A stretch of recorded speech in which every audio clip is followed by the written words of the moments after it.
The Iranian government hiring a Georgian drug trafficker to assassinate a rabbi. The Nigerian Mafia on trial in Germany. All of that and much more on this week's edition of Organized Crime News Weekly.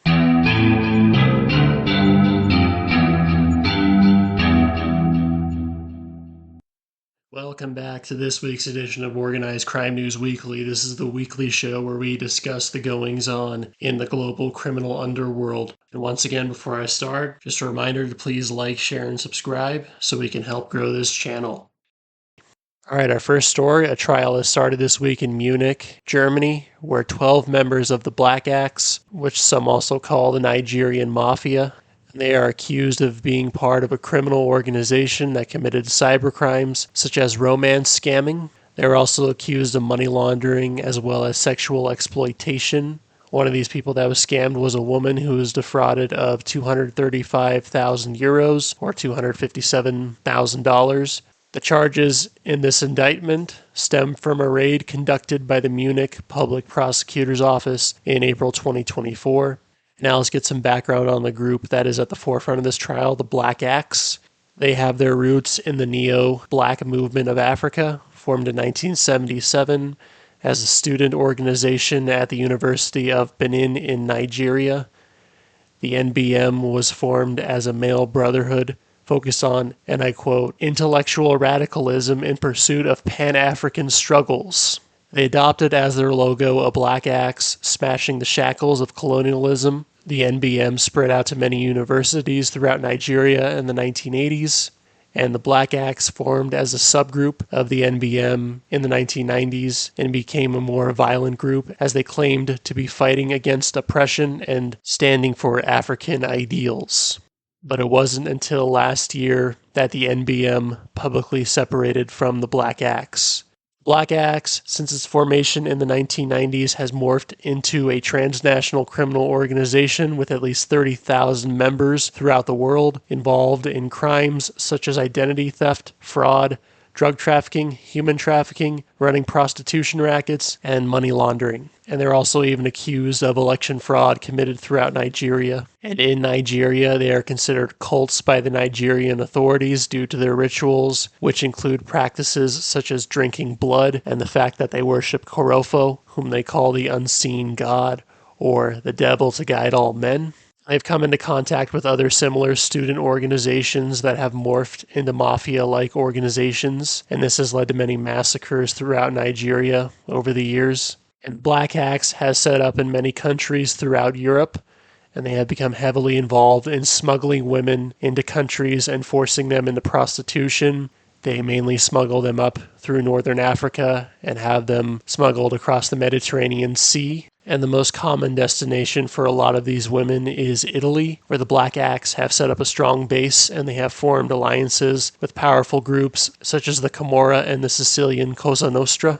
But in Germany, they are mainly involved in laundering money obtained from internet fraud. And this trial is expected to last until December 19th.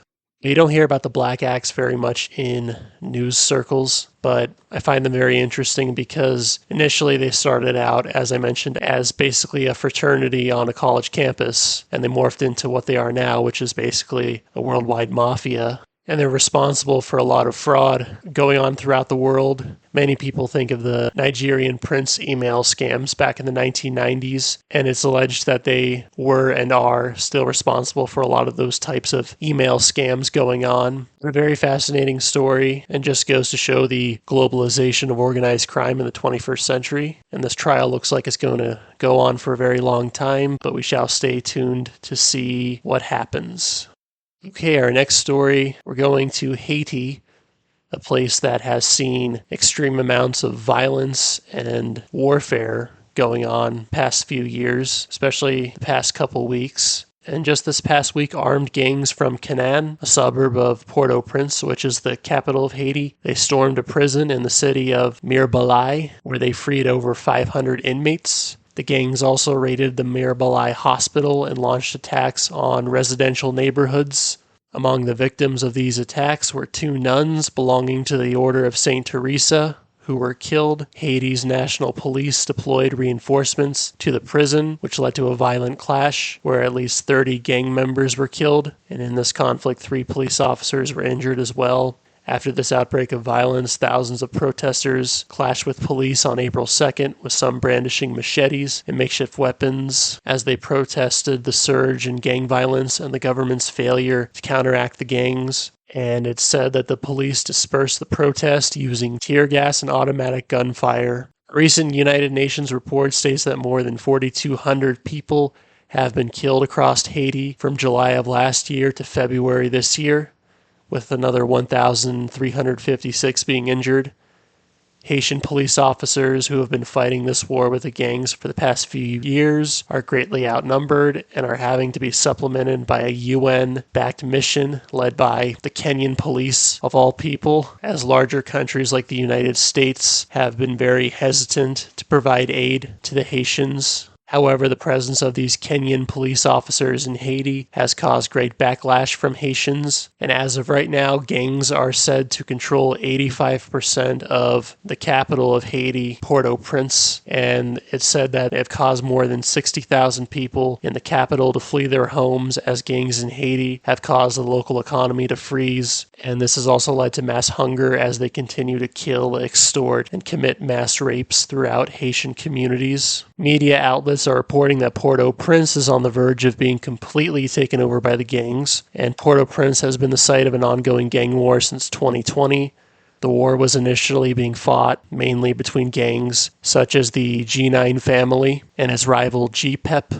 However, in February 2024, G9 and G-PEP set aside their differences and formed a coalition with 10 other gangs, and this coalition has been dubbed the Revolutionary Forces of the G9 family and allies, and this coalition is led by the leader of G9, former Haitian police officer Jimmy Cherizier, aka Barbecue. And since these gangs have put their differences aside, their attention has turned to opposing the government, and their actions led to the resignation of acting Prime Minister Ariel Henry in March 2024. Much of the guns in the gang's possession have been smuggled from the United States, which is something that also occurs in Mexico, with the drug cartels receiving their weapons from the United States. And the gangs are also thought to have powerful political backers, which is nothing new, as gangs in Haiti have been used as muscle by politicians since the 1950s. This story is absolutely crazy. These gangs are on the verge of taking over the whole country, which is something unprecedented. And it looks like the police are the underdogs in this fight. It's very unusual for gangs to gather together to try to overthrow a government that they claim is corrupt, when in fact many of their backers are corrupt politicians. Jimmy Cherizier, the leader of the gang coalition, had ties to the former president of Haiti, who was assassinated back in 2022. But the situation in Haiti continues to be dire, as the country the past few years has turned into a war zone due to the proliferation of powerful gangs that are better armed than even the police. Alright, our next story concerns the Japanese Yakuza, who I haven't talked about very much on this podcast, but there's news this week regarding them. Senior members of the Yamaguchi-gumi, which is the largest Yakuza group in Japan and all throughout the world. They visited the Hyogo Prefectural Police Headquarters in the city of Kobe in Japan, and they announced the group's intentions to end its conflict with the Kobe Yamaguchi-gumi that has seen at least 90 people killed in the last decade. The Kobe Yamaguchi-gumi, as its name suggests, used to be a part of the Yamaguchi-gumi, but they split off from the larger group back in August of 2015 when 13 subsidiary gangs broke away from their parent organization. The rebellious faction was dissatisfied with the management of the Yamaguchi-gumi, and its most powerful subgroup, the Kodokai, led by Kenichi Shinoda, the most powerful Yakuza member in all of Japan. And this split has led to a turf war between the two organizations since then that has seen sporadic episodes of shootings and assaults. This comes amidst the rapid decline of the Yakuza, which has been occurring since 2011. In 2011, strict Yakuza exclusion ordinances were passed by the Japanese government. These ordinances make it illegal for business owners to give property benefits to a Yakuza member. They also make it illegal for a business to pay a Yakuza member protection money. So if an individual pays protection money to a Yakuza, they can potentially be prosecuted for a crime. And also, these laws have made it forbidden for a Yakuza member to open a bank account. And in Japan, Yakuza are very easy to identify. Their members are heavily tattooed, and they hang out at headquarters with the group's logos and names plastered on the buildings, which is unusual for an organized crime syndicate to do this, but I guess you could say it's kind of similar to what the outlaw biker clubs do. But at its peak in the 1960s, there were more than 180,000 Yakuza members throughout Japan. And since this rapid decline in Yakuza membership, it has led to more than half of Yakuza members across Japan being more than 50 years or older. So the Yakuza has a huge age problem. They seem to be having real trouble recruiting younger members. And case in point is that the Kobe Yamaguchi Gumi, the group that rebelled against the Yamaguchi Gumi, they had 2,800 members in 2015, and as of 2024, they had only about 300 members. And the Yamaguchi Gumi, they had about 20,000 members in 2015, and now they have only about 3,300. But despite this war ending between these two Yakuza factions, it doesn't seem that the decline of the Yakuza can be reversed. The Yakuza, it seems, has almost become irrelevant in recent years, despite at one point these organizations having been worth billions of dollars and connected to the top corporate conglomerates throughout Japan. It kind of reminds me of what's going on with the Cosa Nostra in the United States, as it seems that, like the Americans with the RICO Act, the Japanese successfully found a way to counter the Yakuza, and it is showing great results as their numbers continue to dwindle and the Yakuza faces certain extinction. All right, for our next story, we're going back to a story that I covered a couple weeks ago. There's been more updates to this story. It concerns the gang war taking place in Scotland between the group led by Mark Richardson, who is allied with the Daniel family of Glasgow, and they are defending their turf against the Lyons family of Glasgow. And this war has mainly been taking place in Edinburgh. And since I last reported on this story, there's been more shootings and fire bombings, no surprise there. And some of these incidents have even started occurring in Glasgow. And these incidents, like the ones before, have also been recorded. A man was recorded pouring a canister of gasoline on the porch of a home connected to Stephen Bonzo Daniel, a prominent member of the Daniel clan who was badly disfigured in an attack a few years ago. And after pouring gasoline on the porch, they set it on fire and ran away. And also another attack that occurred was when a carpet and flooring factory outlet linked to Daniel clan affiliate Chris Gallagher was set aflame in the early morning hours of April 8th. And a little aside, Gallagher was jailed last week for chasing an associate of the Lyons family with an axe back in 2021. So that's a pretty crazy story right there in its own right. And at the end of the video that filmed this arson attack, a message was left for Mark Richardson, signed Tamo Junto, which is a Portuguese phrase that translates to "we're in this together." And it seems that the group that's been attacking Richardson's turf has taken this as their name. There's also been some arrests that have occurred due to this turf war. At least 6 men who have participated or contributed to attacks against Richardson have been arrested, and even one of Richardson's own men has been arrested. As we've talked about, Richardson is in a very weakened position as he has the powerful Lyons family and even the Kinahan cartel gunning for him. And amidst all this, he's lost a key ally who has turned on him by the name of Martin Fitzsimmons, a feared figure in the Scottish underworld who is also currently incarcerated. Last week we talked about how famous Scottish cocaine kingpin Jamie Stevenson has also allied against Mark Richardson. Stevenson is serving a decade-plus sentence for cocaine trafficking, and it's said that he's been placed under semi-protection in the Edinburgh prison he is housed in after him and 2 of his associates requested transfers out of fears they would be targeted by Richardson's associates. And it's also said that staff at the prison have reportedly gone on sick leave, saying they will not return until Stevenson and his associates are moved to another prison.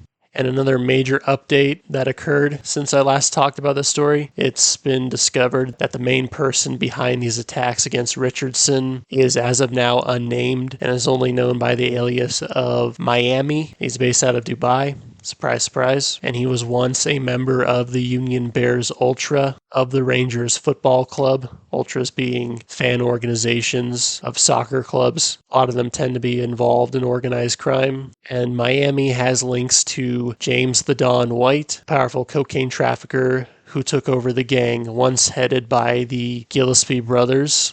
And it's also said that recently Richardson from his isolation cell has sent some of his men out to Dubai to fight back against the perpetrators of these attacks. And it's been reported that a couple of men on the opposing side were reportedly assaulted by Richardson's men in Dubai, including one person who had just posted pictures on Instagram with bottles of champagne in the back of a Bentley.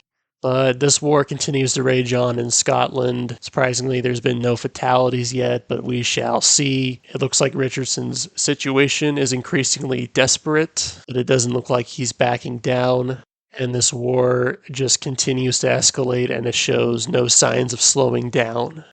All right, and for our final story today, I know I've talked in the past about how the Iranian government has used organized crime figures to go after Jewish targets. Well, this is another case of that just came out this past week. It's been reported by the Washington Post that arrests were made in Azerbaijan in the Caucasus region of Asia back in January regarding the assassination attempt of Rabbi Schnorr Siegel. Rabbi Siegel is one of the leading figures of the Jewish community in Baku, which is the capital of Azerbaijan. Back in January, just a couple months ago, Georgian drug trafficker Agil Aslanov and his accomplice Jehun Ismailyov were arrested and charged with conspiracy to commit a terrorist act. The arresting authorities also discovered they were planning on carrying out an attack on a Jewish educational center in Azerbaijan. It's been discovered that both men were hired to kill Rabbi Siegel by Iran's Quds Force, the external operations branch of the Islamic Revolutionary Guard Corps, which is the militant organization that Iran uses in espionage activities outside of its borders. Aslanov was allegedly offered $200,000 for the hit on the rabbi, and he was recruited by the Iranians through an Iranian national named Mohammad Golkari. And Golkari is alleged to have deep connections to criminal networks in that part of the world. And during this meeting, Aslanov was said to have been provided a photo of the rabbi. And after this meeting, Aslanov then hired Jehun Ismailyov, a close associate of his, and they started tracking Rabbi Siegel's movements and collecting information on him. And they sent this info to Iranian intelligence using a secure mobile app. However, their activities were intercepted by the State Security Service of Azerbaijan back in January, and they were arrested before the murder of Siegel and the attack on the Jewish Educational Center could be carried out. Rabbi Siegel has declared that he was unaware of the threat against him and his life, and that he only became aware of this story when it was broke by the Washington Post this past week. So another crazy story where the Iranians have sought out the help of underworld figures to target dissidents and Jewish figures. It seems to be the case that, and Europol, one of the top organized crime investigative bodies in Europe, came out with a report last week stating that links between organized criminal networks and hostile regimes are becoming increasingly common. Primarily regimes such as Russia, Iran, and Venezuela, it seems. But this has been a frightening new trend that seems to be getting more common, and it's allowing these criminal networks to grow even more powerful as they hitch their wagons to these ruthless regimes. All right, that's going to do it for this week's edition of Organized Crime News Weekly. Thank you so much for tuning in. Please tune in again next week for more thrilling stories about the global criminal underworld. Thank you so much. See you next week.